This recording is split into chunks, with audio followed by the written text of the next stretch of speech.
আসসালামু আলাইকুম। Hello everyone. আশা করি আল্লাহর অশেষ রহমতে সবাই ভালো আছেন, সুস্থ আছেন এবং নিরাপদে আছেন। আলহামদুলিল্লাহ, আল্লাহর অশেষ রহমতে আমিও ভালো আছি। শুরু করছি নতুন দিনে নতুন আরেকটি ভিডিও। আমার নতুন ভিডিওতে আপনাদের সবাইকে আমন্ত্রণ জানাই। যে যেখান থেকে দেখছেন বা শুনছেন প্লিজ একটা লাইক দিয়ে আমার ভিডিওটা দেখা কন্টিনিউ করবেন। এই যে প্রথমেই আজকে ভিডিওটা শুরু করলাম সূর্যি মামা থেকে।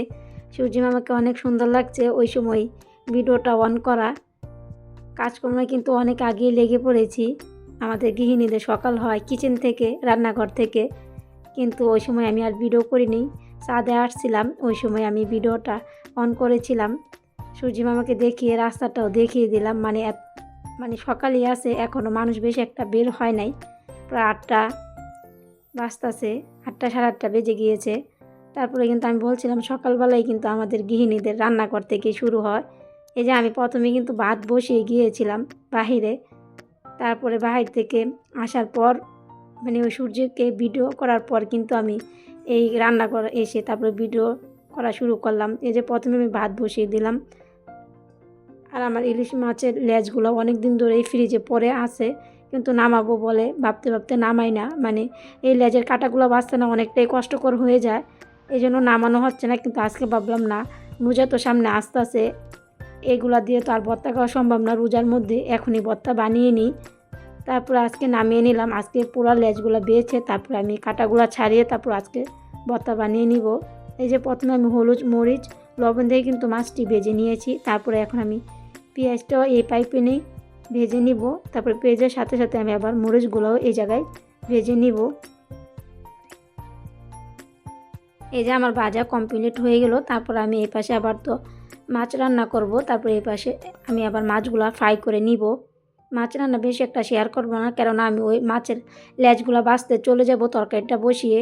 এই যে আমি সব কিছু মশলা দিয়ে তারপর আমি আলু দিয়ে দিলাম। আলু আর টমেটো দিয়ে ঝোল রান্না করব। এই যে এগুলো দিয়ে আমি পানি দিয়ে ঢাকনা দিয়ে ডেকে তারপর আমি লেজগুলো বাছতে চলে যাব। এই তো আপনাদের সাথে একটু শেয়ার করলাম। আমি এক হাতে মোবাইল ধরছি, আরেক হাতে মাছটা বাছতে তো পারবো না। তারপর আমি চলে গিয়েছিলাম, তারপর অফ ক্যামেরাতে আমি মাছগুলো বেছে নিয়েছি। এই যে আমার তরকারি রান্নাটা হয়ে গেল। তারপরে আমি মাছগুলো বেছে তারপরে এই জায়গায় রেখে রাখছিলাম। তারপরে এর ফাঁকে দিয়ে আমার আবার সবজি আনতে হবে। তারপর আমি কিন্তু আবার সবজি আনতে চলে গিয়েছিলাম নিচতলা। তারপর আমি এই যে সবজি নিয়ে আসলাম। এই জায়গায় লাল আলু এনেছি, আর আমার লাল আলু তো আমার পছন্দ। আলু কিন্তু ঘরে অনেক আছে, কিন্তু লাল আলুটা আমার খুব ভালো লাগে। তারপর লাল আলু এই জায়গায় 1 কেজি এনেছি, আর ধনিয়া পাতা, গাজর এনেছি 1 কেজি, আর বেগুন এনেছি। তারপরে কাঁচামরিচ ছিল না, কাঁচামরিচও নিয়ে আসলাম। এই যে এগুলো নিয়ে আসছি। তারপর আমি এখন সাথে সাথে ধনিয়া পাতা বেছে তারপর আমি এই যে লেজ ভর্তা দিব। এতে করে কিন্তু লেজ ভর্তাটা খেতে খুবই মজা লাগবে। এই জন্য কিন্তু আমি সাথে সাথে অল্প একটু বেছে নিয়েছি, আর ওই বাচারগুলো আমি পরবর্তীতে গুছিয়ে নিব। এখন আমি ভর্তাটা আগে বানিয়ে নিব। এই যে আমি ধনিয়া পাতাটা কুটে নিয়েছি, নিয়ে তারপর আমি এখন ওই পেঁয়াজ ধনিয়া পাতা লবণ দিয়ে সুন্দরভাবে সরিষার তেল দিয়ে মেখে নিচ্ছি। মেখে নিয়ে তারপর আমি মাছগুলো একসাথে সুন্দরভাবে মেখে নিব। আর এইভাবে ইলিশ মাছের লেজের ভর্তা কিন্তু খেতে খুবই মজা লাগে, কিন্তু কাঁটাগুলো বাছতেই অনেক কষ্ট হয়ে যায়, কিন্তু খেতে তো খুবই মজা। তারপরে এই যে আমি ভাত রান্না হয়ে গেলো, ভাত তরকারি, তারপরে ইলিশ মাছের লেজ ভর্তা। এই জায়গায় এগুলাই ছিল আজকের রান্নাবান্নায় আমার। তারপর আমি এখন দোয়াফলাগুলো ধুয়ে নিব। এখন আমি অফ ক্যামেরাতে এই দোয়াফলাগুলো সবগুলা ধুয়ে নিব। যারা নতুন আমার চ্যানেলটি ভিজিট করেছেন, আমার ভিডিওর কোনো অংশ, আমার কথা বা কাজের কোনো অংশ যদি আপনাদের কাছে ভালো লেগে থাকে, আর আপনারা যদি এরকম লাইফস্টাইল ব্লগ ভিডিও দেখতে পছন্দ করে থাকেন, তাহলে আমার চ্যানেলটি সাবস্ক্রাইব করে পাশে থাকা বেল অপশনটি প্রেস করে অল বাটনে ক্লিক করে রাখতে পারেন, যাতে করে আমি ভিডিও ছাড়া মাত্রই আপনারা নোটিফিকেশন পেয়ে যান, আর আপনাদের মূল্যবান সময় করে আমার ভিডিওটি যে কোনো সময় দেখে নিতে পারবেন। আর যারা অলরেডি এই কাজগুলো করে দিয়েছেন তাদেরকে জানাই অসংখ্য অসংখ্য ধন্যবাদ।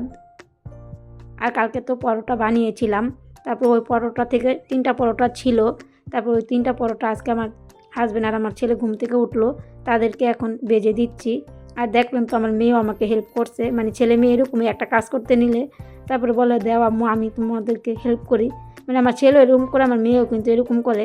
তারপর কিন্তু দেখলেন আমার মেয়ে পরোটাটা উল্টিয়ে দিল। তারপর আমি কিন্তু চুলামুলা একদম ক্লিন করে নিয়েছি, কিন্তু মাঝখানে দেখলেন একটা তাওয়াল দিয়ে রেখেছি জানি চুলাটা আর না মুছতে হয়। আমি হালকা করে একটু মুছে নিব নাস্তাগুলা বানিয়ে। তারপরে ভাবলাম এখন আর কি করব, 2টা ডিম পোস্ট করে নিই। তারপরে প্রথম ডিম পোস্টটা তো দেখলেন করলাম, কিন্তু পরবর্তীটা দেখেন আমার মেয়ে বলল আম্মু এরকম করো, গোল করে করো, মানে দেখেন কি একটা অবস্থা। তারপর আর কি করার, মেয়ের আবদার রাখতে গিয়ে দেখলেন তো এভাবে কিন্তু আমি ডিমটা পোস্ট করে নিলাম, আর কি একটা অবস্থা হলো। তারপর আমি ডিম পোস্ট করে নাস্তা বানিয়ে তারপর আমার হাজব্যান্ডকে দিয়ে আসলাম। তারপরে এই দেখলেন তো চুলাটা কিন্তু আমি হালকা করে এখন আবার মুছে নিব। চুলাটা কিন্তু আমার বেশি একটা ময়লা হয় নাই।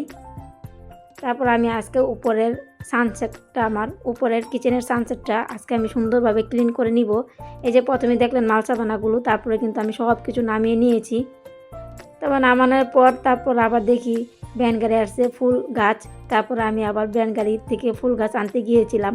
আমার হাজব্যান্ড কিন্তু ওই দিন 2 থেকে 3টা কিনে দিয়েছিল, কিন্তু আজকে যদি আমার হাজব্যান্ডকে আবার বলি ফুল গাছ কিনে দাও, আমাকে দৌড়ানি দিতে পারে। এই জন্য আজকে আর বললাম না। আমার বাজারের টাকা থেকে আমি প্রায় 200 টাকার এই জায়গায় ফুল গাছ কিনে আনছি।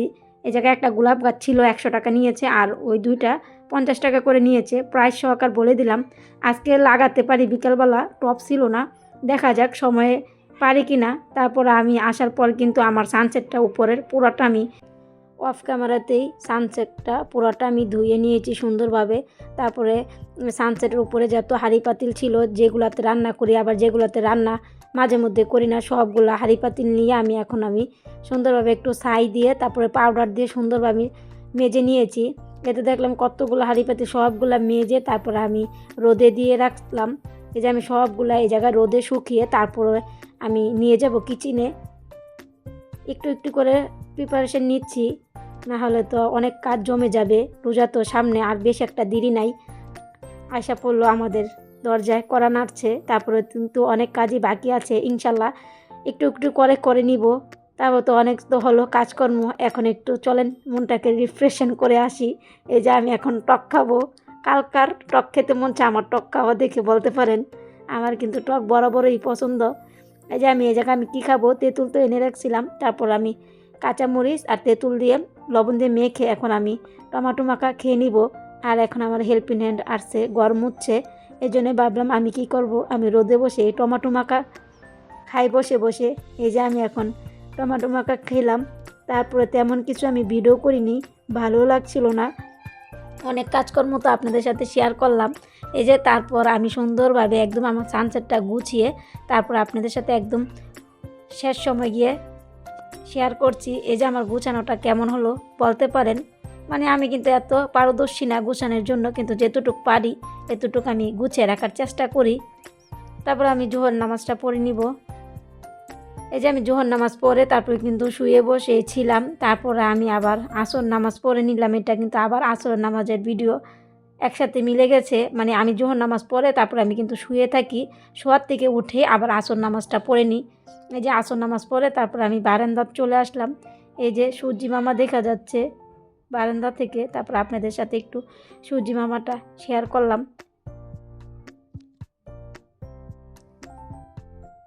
সকাল আর বিকালে সূর্যটা না দেখতে খুবই ভালো লাগে। এই জন্যই কিন্তু আমার ভিডিওতে বেশিরভাগই দেখবেন আমি সূর্যি মামাটাকে ভিডিও করে রাখি। মানে আমার কাছে খুবই ভালো লাগে সকাল আর সন্ধ্যাবেলার সূর্যটা দেখতে খুবই ভালো লাগে। আর এই যে আমার বারান্দার কিন্তু একদম নাজেহাল অবস্থা হয়ে আছে। এই যে এই জায়গায় আমি গোবর মাটি সব এনে রেখেছি, গাছ লাগাবো, কিন্তু আমার হাজব্যান্ড কিন্তু টপ নিয়ে আসে নাই। আজকেও মনে হয় না লাগাতে পারবো। এই যে আমার গোলাপ গাছটা, আমার গোলাপ গাছের অনেক একটা শখ, দোয়া করি আমার গাছটা জানি হয়। ভিডিওর একদম শেষ পর্যায়ে চলে আসলাম। আমার কথায় কাজে অনেক ভুল ত্রুটি হতে পারে, প্লিজ একটু ক্ষমা সুন্দর দৃষ্টিতে দেখবেন। পরবর্তী ভিডিও দেখার আমন্ত্রণ জানিয়ে শেষ করছি আজকের মতন ভিডিওটা এখানেই। আল্লাহ হাফেজ, আসসালামু আলাইকুম।